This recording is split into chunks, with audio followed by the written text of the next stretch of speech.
Hello everyone, welcome back to the channel. Have you accidentally deleted a video on your iPhone and you want to get it back? Don't worry, I will show you how to retrieve deleted videos quickly and easily. Let's get started.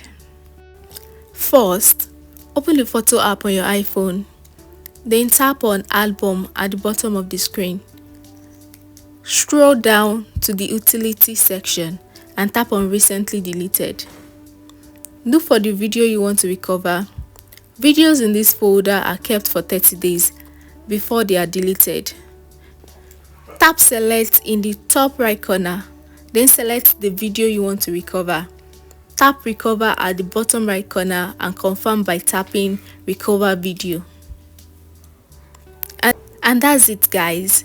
Your deleted video have been successfully recovered on your iPhone. Thank you so much for watching. If you found this helpful, please like, comment and subscribe for more quick tips.